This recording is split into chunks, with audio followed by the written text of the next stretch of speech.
하나님 말씀 보겠습니다. 요한복음 4장 15절에서 24절까지 말씀입니다. 요한복음 4장 15절에서 24절까지의 말씀입니다.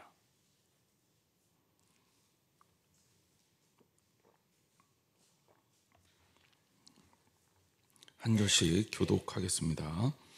여자가 이르되 주여 그런 물을 내게 주사 목마르지도 않고 또 여기 물 기르러 오지도 않게 하옵소서. 여자가 대답하여 이르되 나는 남편이 없나이다. 예수께서 이르시되 내가 남편이 없다 하는 말이 옳도다.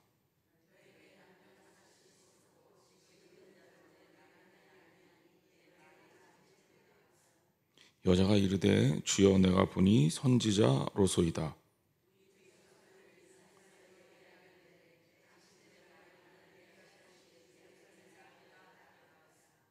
예수께서 이르시되 여자여 내 말을 믿으라. 이 산에서도 말고 예루살렘에서도 말고 너희가 아버지께 예배할 때가 이르리라.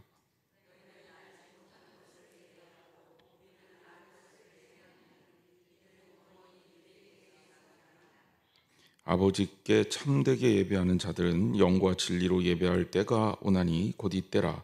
아버지께서는 자기에게 이렇게 예배하는 자들을 찾으시니라.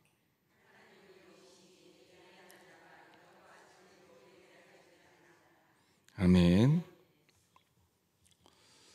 오늘도 주님 말씀 앞에 나오신 사랑하는 성도들을 주님의 이름으로 축복합니다. 여러분의 삶이 늘 언제나 하나님 안에서 올바로 세워지는 삶이 되기를 간절히 원합니다. 오늘 우리가 몇 주간에 걸쳐서 지금 사마리아 여인과 예수님과의 만남 이야기를 하고 있습니다. 생각보다 예수님이 훨씬 더 깊은 이야기를 이 여인과 많이 했고 우리에게 너무나도 신앙적으로 중요한 소스들을 이 여인과의 대화 속에서 우리에게 주고 있습니다. 그래서 말씀이 굉장히 좀 의미가 있는 말씀들이 이어지고 있는데 예수님께서 생수가 되신다라는 표현들이 이제 나오면서 이 여인과의 대화는 이제 보다 신앙의 본질에 더 근접하고 있습니다. 자, 먼저 15절 말씀에 보면 여자가 이르되 주여 그런 물을 내게 주사 목마르지도 않고 또 여기 물 기르러 오지도 않게 하옵소서. 니고데모가 문자적으로 이해한 것처럼 이 사마리아 여자도 예수님의 말씀을 그냥 문자적으로 이해하고 있습니다. 예수님께서 목마르지 않을 물을 내가 줄 것이다 하니까 그 물을 내게 주셔서 내가 목마르지도 않고 물 길러 오지도 않게 하옵소서. 그런데 여기에서 여자의 바람과 예수님의 바람이 다른 부분으로 만나고 있다는 것을 알아야 돼요. 예수님은 영적인 갈급함에 대한 이야기를 하신 거잖아요. 구원에 대한 이야기를 하신 거잖아요. 그런데 여인은 어디에 초점이 맞춰져 있습니까? 개인적인 편의사항에 초점이 맞춰져 있어요. 물론 그렇죠. 우리가 물 기를 필요가 없고 목마르지 않는다면 얼마나 좋겠습니까? 지난 시간에도 아주 짧게 그 부분을 언급을 드렸지만 우리가 만약에 그럴 기회가 있다면 그런 물은 마셔두는 게 좋겠죠. 아무리 비싸도 평생 물 한 번만 마시면 끝까지 안 마셔도 된다. 그러면 여러분이나 저나 그런 물은 꼭 웬만하면 한 몇백만 원 해도 마시는 게 이득이에요. 그죠? 하지만 예수님께서 말씀하신 거는 그런 물이 아니에요. 영적인 갈급함에 관한 이야기입니다. 예수님은 영적인 갈급함을 이야기하는데 이 여인은 육적인 관심에 눈이 띄어져 있다는 거예요. 오늘 이 땅의 사람들이 왜 예수님의 복음을 이해하지 못하느냐? 예수님의 복음은 영적인 세계의 하나님 나라의 일을 이야기하는데 세상 사람들의 구원은 끊임없이 이 땅에서의 구원과 축복에 대해서 관심이 있단 말이에요. 이게 안 맞는 거예요. 예수님의 제자들이 예수님을 따라다녔잖아요. 예수님의 제자들이 예수님 따라다니다가 성경에 보면 중간에 싸운 얘기도 나옵니다. 왜 싸우냐? 나중에 예수님께서 왕이 되시면 내가 너보다는 큰 자리로 갈 거야. 이제 이런 거 가지고 싸운 거예요. 왜? 내가 수제자잖아. 내가 더 잘났잖아. 내가 너보다는 예수님한테 더 사랑받잖아. 내가 더 공업 많이 세웠잖아. 이런 게 지금 이 여인과 예수님의 대화의 속에서 그대로 보여주고 있는 겁니다. 제자들은 예수님을 그들의 물리적인 이 땅에서의 혁명가 내지는 왕으로 생각하고 있어요. 그래서 로마를 쫓아내고 이스라엘 민족을 이 반석 위에 세울, 마치 다윗 왕가가 그 일대의 모든 민족들을 무릎 꿇렸던 것처럼 바로 그러한 왕을 세우는 것을 원하고 있어요. 그래서 예수님을 따라다니니까 예수님이 십자가에 죽으신다는 말을 해도 알아듣지를 못해요. 그런데 그 당시 제자들, 그리고 오늘 본문에 나오는 이 여인의 목마르지 않을 물을 달라고 하는 이 여인의 요구들, 오늘 우리들의 모습은 어떻습니까?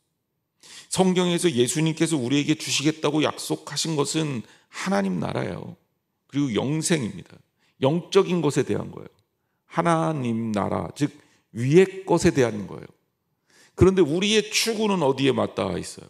이 땅에서 많은 사람들이 종교를 가지게 되는 이유 중에 하나가 세상에서의 평안, 세상에서의 축복, 세상에서의 성공, 세상에서의 잘됨, 이런 것들이란 말이에요. 그러니까 예수님의 가르친 것, 예수님의 요구와 우리들의 요구가 만나지지 않는 거예요. 여러분 어떻게 해야 됩니까? 예수님이 그래, 너희들한테 맞춰줄게 하셔야 되나요? 그런데 예수님이 우리한테 맞춰주면 그야말로 우리는 망하는 겁니다. 왜? 이 땅에서의 부귀영화가 사실 우리에게 부분적으로는 중요할지 모르지만 아주 보잘것없는 중요함이에요. 그럼 어떻게 맞춰야 됩니까? 예수님이 맞춰야 됩니까? 우리가 맞춰야 됩니까?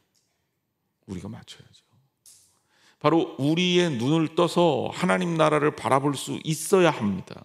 그래야 바울처럼, 그래야 예수님의 제자들이 예수님 부활 이후에 눈이 뜨여져서 예수님을 알아보고 주님을 위해서 완전히 다른 삶을 살았던 그런 예수님의 제자들처럼, 그리고 신앙의 위인들처럼 그렇게 주님의 나라를 추구하며 살 수가 있는 겁니다. 이 여인의 눈도 어디에 머물러 있느냐? 지금 이 수준은 세상의 것에 머물러 있어요.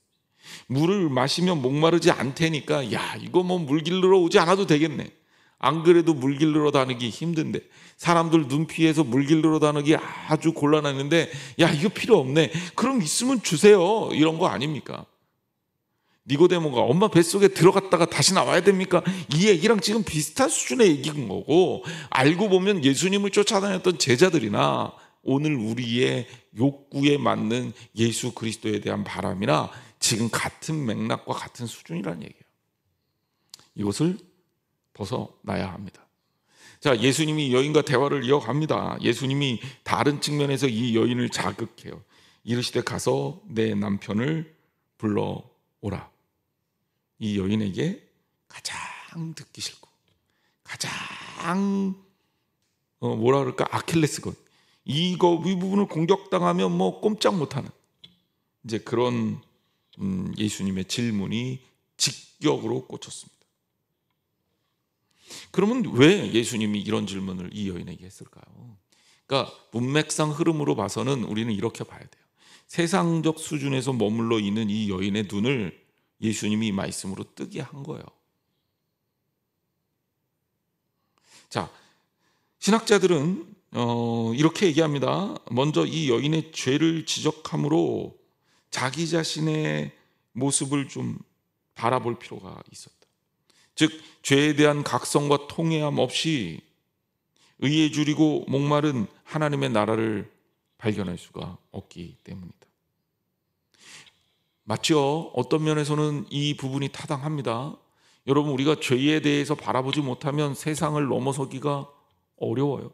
세상을 넘어서 하나님 나라를 바라보기가 어렵습니다. 죄가 우리 눈을 가리고 있기 때문에 그렇죠. 죄의 문제를 주님 안에서 완전히 해결하지 못하면 우리는 하나님 나라의 백성으로 살아가는데 문제가 생깁니다. 당연히 죄의 문제를 끄집어내기 위해서 이 여인의 가장 아픈 부분을 예수님이 건드셨어요. 여러분, 이것들의 아멘으로 받을 수 있는 믿음이 필요합니다. 가끔 보면 저는 누구를 생각하고 저격하기 위해서, 예를 들자면 누군가 이 사람에게는 지금 이 말씀이 필요하니까 이 말씀을 줘야 돼 하는 식으로 제가 주일 예배를 전혀 준비하지 않습니다. 수요예배도 마찬가지입니다. 제가 그냥 수요예배, 새벽 예배 다 그냥 성경 순서대로 쭉 나가는 거 여러분 아시죠? 주일날은 이제 주일에 필요한 우리 지금 이 시점에 우리 교인들에게 필요한 말씀이 뭘까를 생각하고 기도하면서 준비를 하는 겁니다. 그런데 어떤 분들이 유독 그런 분들이 있어요. 목사님 오늘 날 보고 하는 얘기인가 보다. 내가 무슨 얘기 했는데 내가 전사님한테 얘기 투덜투덜 됐더니 전사님이 목사님한테 가서 일렀다. 그래서 전사님이 얘기 듣고 목사님이 나보고 그런 얘기 하지 말라고 이 얘기 하시는. 웬만하면 일르지도 잘 않거니와 저희가 그런 얘기를 들었다 하더라도 그런 거에 맞춰서 설교하지 않아요. 왜? 여러분 한 사람 중요하죠. 하지만 만약에 그럴 일이 있으면 제가 여러분 불러서 얘기하겠죠. 아니면 신방 가서 얘기하든지.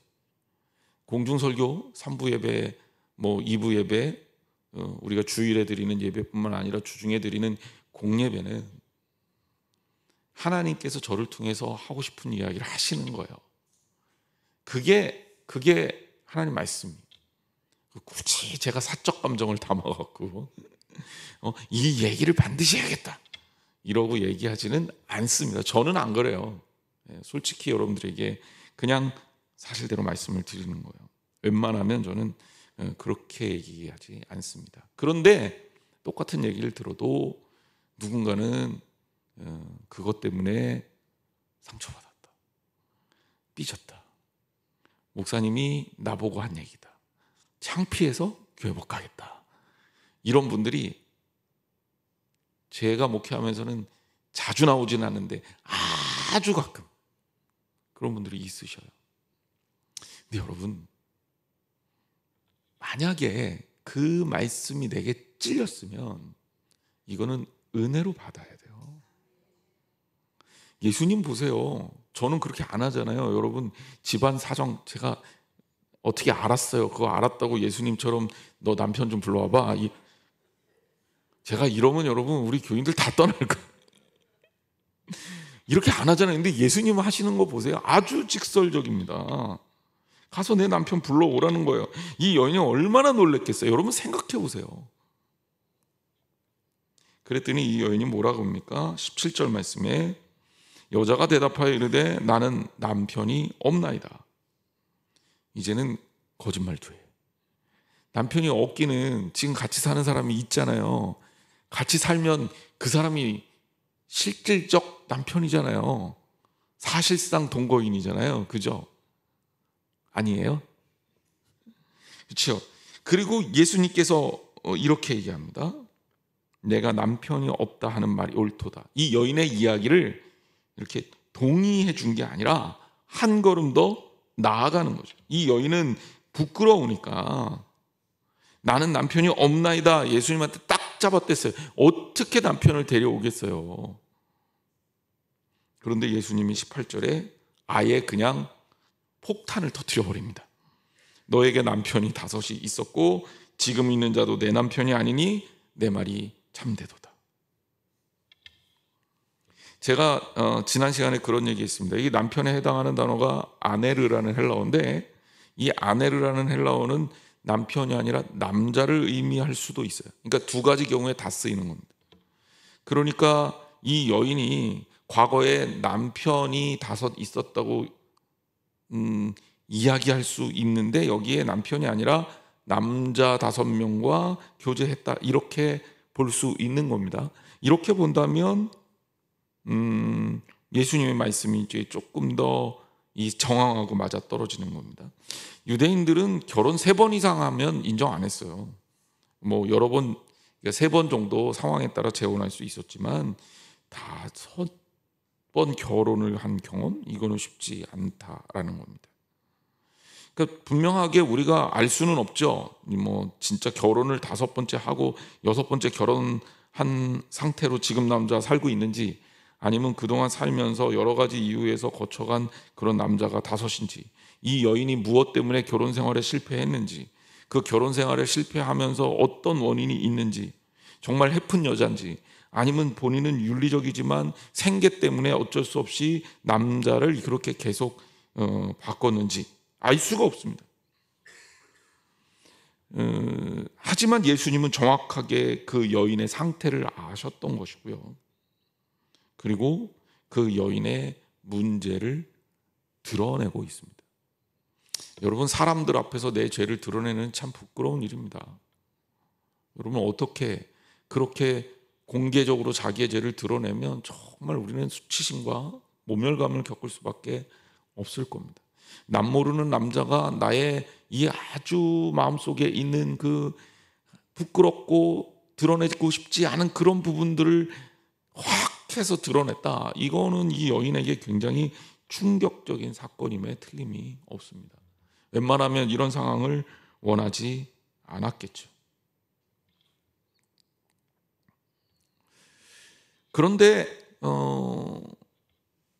과연 예수님이 이 여인에게 이것을 드러내게 하면서 무엇을 바랐을까? 여러분, 아까 제가 그런 얘기 했잖아요. 이 여인의 관점과 시점과 욕구와 욕망이 현실 세계에 머무르고 있단 말이에요. 이것을 영적 세계로 올려야 돼요. 그래서 주님이 어떻게 보면 굉장히 충격적인 메시지를 던진 겁니다. 물론 이 부분을 상징적으로 이해하는, 이제 소위 말해서 오늘날에도 이제 어떤 교회 어떤 목사님들은 이 영해라는 것을 통해서 이것을 은유와 비유적으로 푸는 경우가 있습니다. 이 본문도 그렇게 푸는 아주 대표적인 본문 중에 하나입니다. 남편 다섯을 초대교회의 교부였던 오리겐이라는 사람은 뭐라고 표현했냐면 이것을 모세 오경을 상징한다, 이렇게 표현했습니다. 그러니까 과거에 네가 모시고 살았던 남편들 하나하나가 창출 내 민신 모세 오경에 해당한다. 이게 왜 그런 얘기를 하냐면 사마리아 종교에 대해서 말씀을 드렸잖아요. 사마리아인들은요, 성경을 보긴 보는데 성경 중에서도 모세 오경, 구약 성경의 5권만 성경으로 인정합니다. 그래서 그것만 자기들에게 경전이에요. 예언서를 갖고 있지 않아요. 이 모세 오경만 인정해요.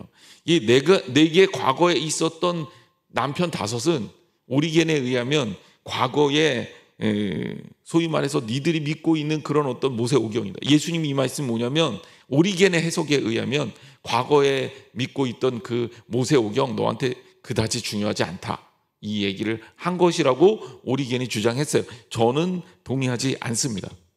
이런 식으로 성경을 풀면 사실은 성경에다 막 갖다 붙일 수 있어요. 막 갖다가. 이단들이 이런 식으로 막 갖다 붙이는 거예요. 그러면 성경을 해석하는데 굉장한 혼란이 옵니다. 그리고 목사가 혹은 종교 지도자가 원하는 대로 성경을 막 해석할 수가 있어요. 이렇게 해석하는 거는 분명히 위험하다. 영지주의자 마구스, 초대교회 이단이라고 볼 수 있는 시몬 마구스라는 영지주의자도 이 부분을 뭐라고 해석했냐면 여인이 섬기고 있는 이 사마리아 땅의 지방신 5, 그리고 잘못된 예배, 즉 우상을 상징한다, 이렇게 해석을 했습니다. 물론 아수르에 의해서 이 사마리아가 이 함락이 되고 종교적 혼합주의를 가질 때 아마도 수입된 종교가 한 5개 정도 됐었나 봐요. 그 신들이. 그래서 이것도 어느 정도 그 자료에 의하면 타당성을 가진다, 뭐 이렇게 보는 사람도 있는데 이것도 역시 너무 좀 과도한 해석이다. 더더군다나 이 영지주의자들 하면 이단 아니에요. 초대교회 이단. 그러니까 이런 해석을 우리가 받아들일 수는 없습니다. 제가 왜 이런 이야기를 하냐면 어디 가서 이런 식으로 성경을 푸는 거에 너무 현혹되지 말라는 거예요.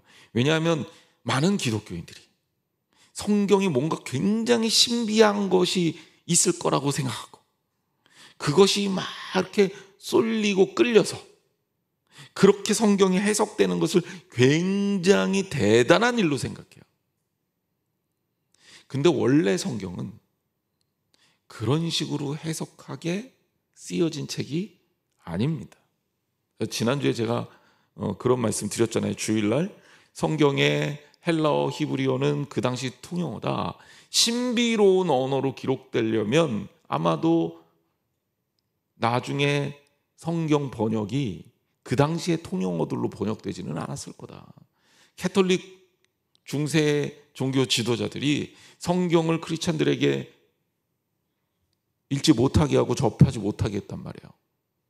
그러면 그런 식의 성경 해석에 대해서도 전혀 대응을 하지 못해요. 하나님 말씀은요, 옆에 두고 매일 보는 게 하나님 말씀이에요. 하나님 말씀은요, 여러분이 충분히 읽고 이해할 수 있는 것으로 충분해요.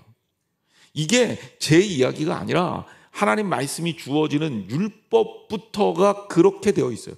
날마다 율법을 묵상하고 주야로 계속해서 그 말씀을 기억하고 마음에 새기고, 뭐 심지어 문설주에도 붙이고 이마에도 붙이고, 그러면서 드나들면서 계속 성경을 늘 함께 하는 거 아닙니까?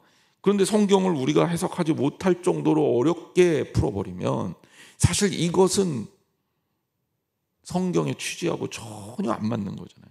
그러니까 성경은 여러분이 그냥 읽히는 대로 읽는 게 맞습니다. 문자적으로.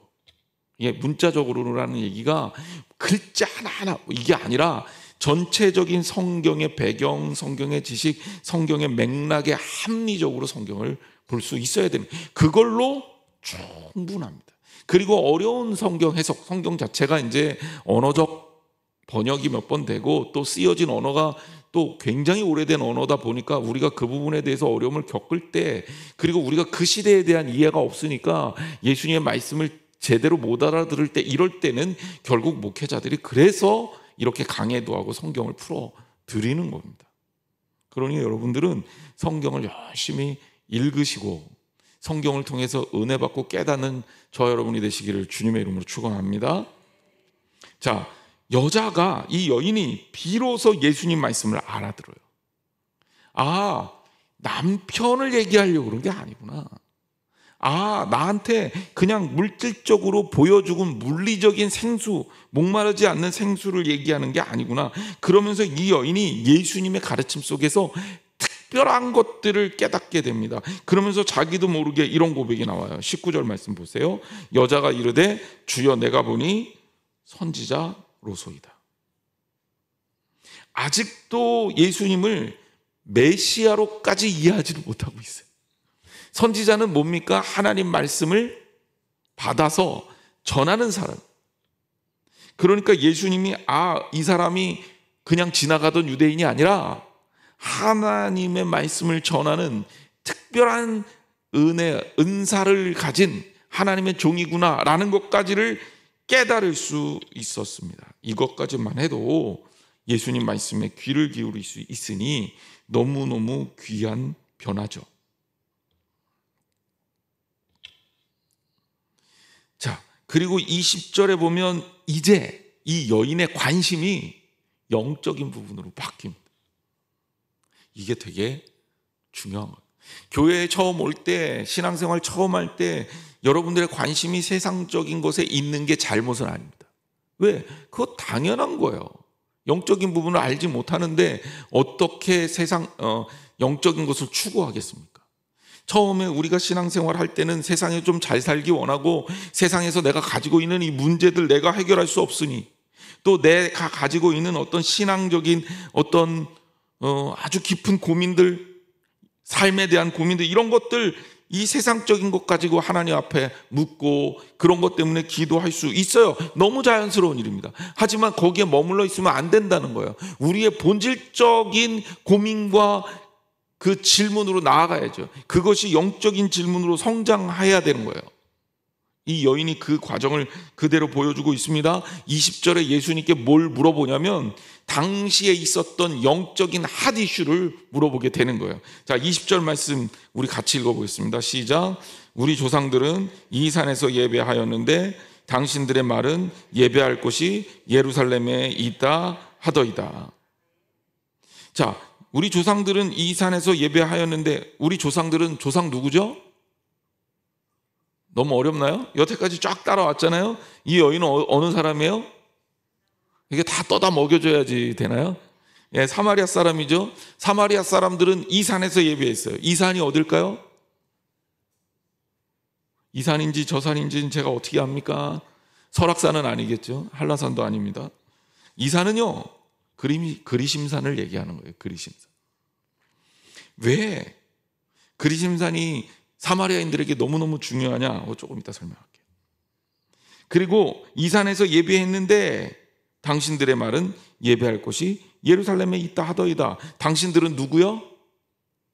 당신들은 누구 얘기하는 거예요 지금? 유대인들 같은 경우는 예배할 곳이 어디에 있어요? 예루살렘. 어디를 가리키는 걸까요? 성전이요. 예.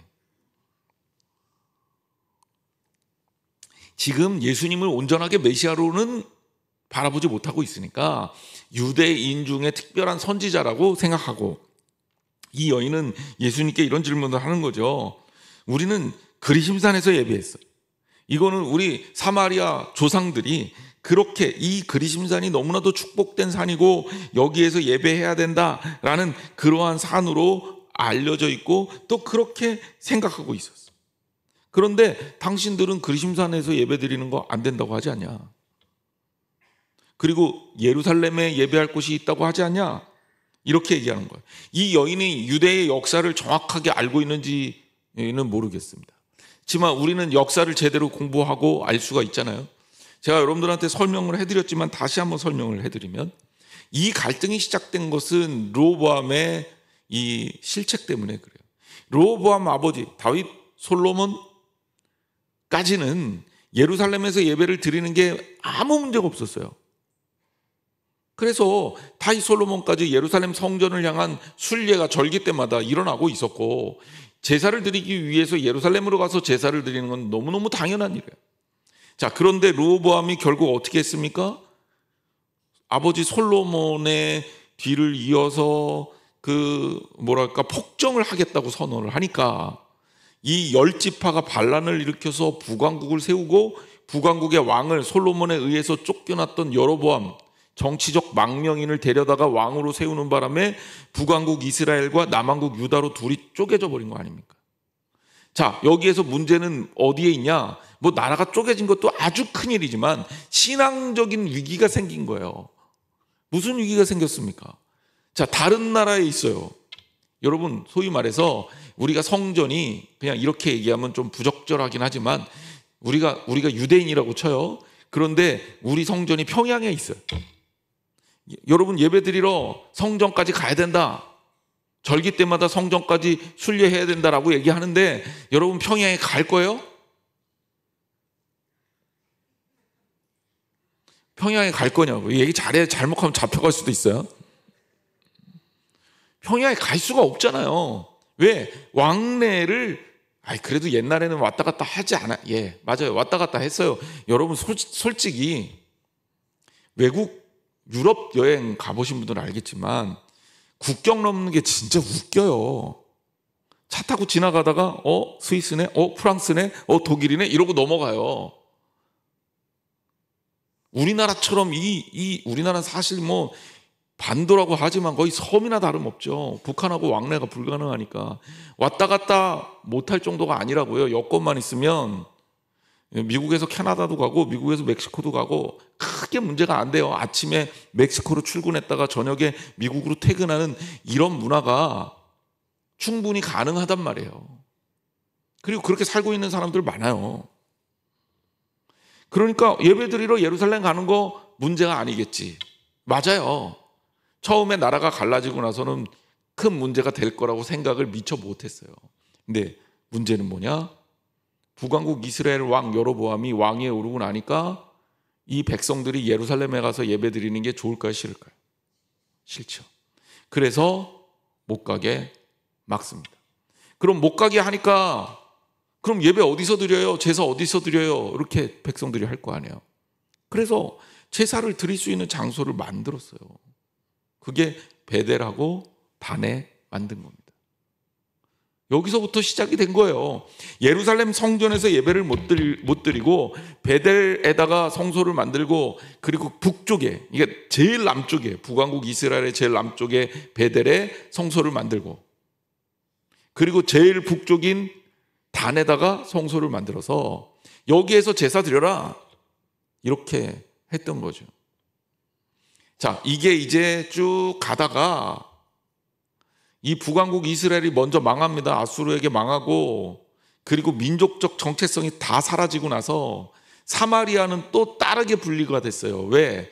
사마리아에 살던 사람들은 거기에 아수르가 다른 민족들을 강제로 보내서 문화적으로, 혈통적으로, 종교적으로 섞어버렸단 말이에요. 그러면서 이 사마리아 지역이 거의 고립된 지역처럼 종교적인 섬이 돼버립니다. 그러면서 사마리아인들은 유대인들이 인정 안 쳐주니까 이 에브라임 자손들이잖아요. 이 사람들 자존심이 얼마나 세요. 그럼 우리 나름대로 종교적 전통을 만들겠다 이렇게 생각해서 그들이 사마리아 오경을 따로 받아들이고, 그래서 예언서나 이런 것들을 다 빼버리고 오경만 경전으로 인정을 하고, 심지어 사마리아인들은 그리심산에다가 성전까지 세웁니다. 예루살렘 성전이 있으니까 맞대응해서 사마리아인들이 예배드릴 수 있는 장소인 그리심산에다가 성전을 세우고 그 그리심산에서 예배를 드렸던 거예요. 자, 그런데 이 문제가 얼마나 더 심각해지냐면, 그러니까 사마리아 성전이 언제 세워졌냐? BC 322년경이라고 합니다. 그래서 이게 예루살렘 성전이 있고 사마리아인들이 예배드리는 그리심산엔 사마리아 성전이 있습니다. 이게 이렇게 쭉 내려오다가 이게 이제 성경에 나오지는 않아서 신구약 중간기 때 있었던 때인데, 마카비 왕조라고 불리우는 이 유대 민족 중에 일부 마카비 가문이 하스모니안 왕조라는 그 독립국가를 유대 땅에 세워요. 자, 이때 어떻게 된 거냐면, 원래는 그러니까 이렇게 되죠. 신구약 중간기를 보면 바벨론에게 남유다가 망하고 바벨론을 페르시아가 멸망시키고 이 페르시아를 헬라 제국이 멸망시키잖아요. 헬라 제국은 그 유명한 알렉산더 대왕에 의해서 페르시아가 무너지고, 헬라 제국은 한 400년 정도 지속됐는데, 헬라 제국은 완전히 그야말로 이런 얘기하면 좀 그렇지만 개판이에요.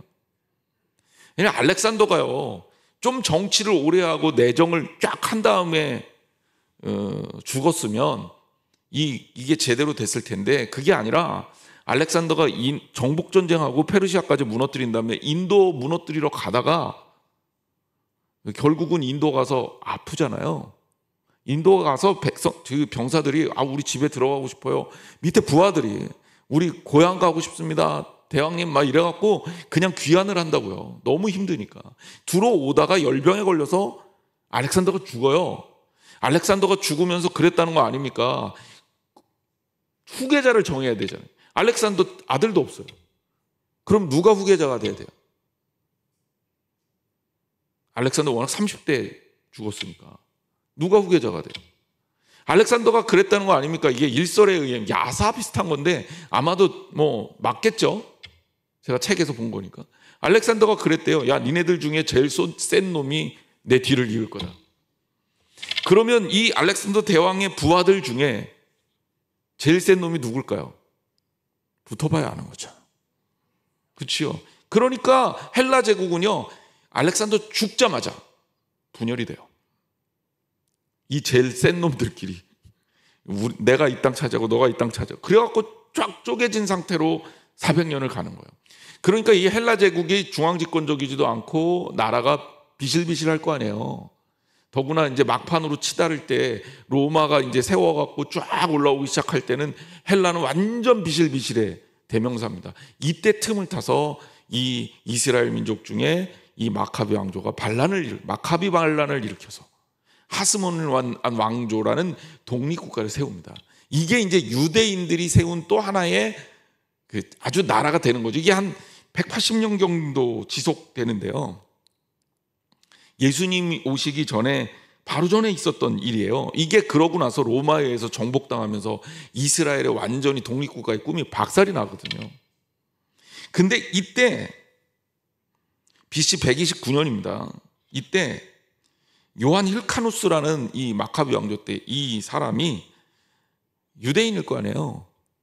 그리심산의 성전을 박살을 내버립니다.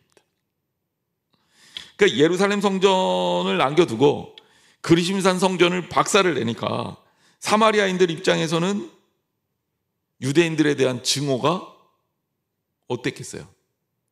더 커진 거죠. 그러면서 갈등이 완전히 증폭이 되는 겁니다.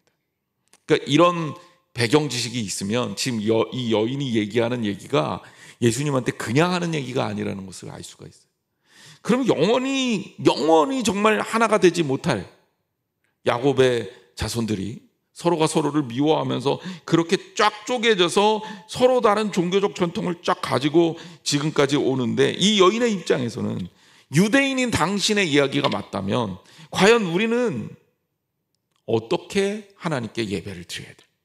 이 얘기예요. 나는 과연 어디에서 예배를 드려야 당신이 얘기하는 목마르지 않는 그 생수, 구원의 샘물을 마실 수 있습니까? 이게 진짜 핵심을 찌르는 질문이죠. 그러니까 이야기의 전환이 갑자기 물 이야기에서 예배 이야기로 확 넘어간 게, 지금 이 예배 이야기가 사마리아인들과 유대인들 사이에는 가장 커다란 핫 이슈이기 때문에 그렇습니다. 예수님이 뭐라 그러셔요? 21절에 예수께서 이르시되 여자여 내 말을 믿으라. 이 산에서도 말고 예루살렘에서도 말고 너희가 아버지께 예배할 때가 이르리라. 사실 이건 굉장히 충격적인 말씀이에요. 그 당시 유대인들의 성전은 헤롯에 의해서 세워져서 정말 멋있고 아름다운 성전이, 기가 막힌 성전이 예루살렘에 세워져 있었거든요. 유대인들은 그 성전을 볼 때마다 왜 그런 거 있잖아요. 밥 안 먹어도 배불러. 막 너무 좋아서 집에 나 갖고 싶은 거 있으면 딱 세워놓고 맨날 그거 가지고 놀면서, 애들 보면 꼬마들 어렸을 때 공룡 좋아하는 애들은 공룡 하나 사주면 막 공룡 막 어쩔 줄 모르잖아요. 그러니까 유대인들의 마음이 그랬다고요. 뭐라고 얘기했냐면, 봐라, 이 지상 최고의 건축물을 눈이 보셔서 이 성전을 바라볼 수가 없다. 너무너무 아름답다. 이러면서 성전만 바라봐도 막 배가 부를 정도로 유대인들이 너무 행복하게 있을 때, 그런데 사마리아 성전은 박살을 내버린 거죠. 그런 상태에서 사마리아인들이 얼마나 배가 아팠겠어요. 그러니까 둘이 관계가 안 좋을 수밖에 없는데 예수님이 파격적인 말씀을 하시는 거예요. 예루살렘도 아니야, 그리심산도 아니야, 너희는 아버지께 예배할 때가 이럴 거야. 신앙의 핵심이 무엇이고 신앙의 본질이 무엇인지, 세상 것에 이렇게 휩싸여서 눈에 보이는 것에 휩쓸려서 정치, 인종, 또 뭐 그들이 가지고 있는 헤게모니, 자존심, 민족적 자존심, 뭐 이런 것들에 이렇게 다 둘러싸여서 정신을 못 차리고 있는 유대인들과 사마리아인들, 그 둘에게 얘기하는 예배의 본질이 무엇인지를 말이에요. 여러분, 우리 또한 이 말씀을 들을 줄 알아야 돼요. 어떤 예배가 진짜 예배입니까? 어떤 예배가 정말 좋은 예배입니까? 어떻게 드려야지 진정으로 하나님께 드리는 예배입니까? 어떤 의식과 절차가 중요합니까? 어떤 형태의 예배가 중요합니까? 예배는 아버지께 드리는 거예요. 아무리 멋있고 아무리 대단해도 하나님 아버지가 없는 예배는 예배가 아닙니다. 우리가 이걸 잊지 말아야 합니다. 오늘은 여기까지 할게요. 다시 한번 말씀드립니다. 신앙의 핵심적인 문제에 여러분들이 다가갈 줄 알아야 돼요. 여러분의 고민도 육신의 문제를 넘어서서 하나님 나라의 고민에 이를 줄 알아야 돼요. 그래야 신앙적으로 더 성숙할 수 있습니다. 자,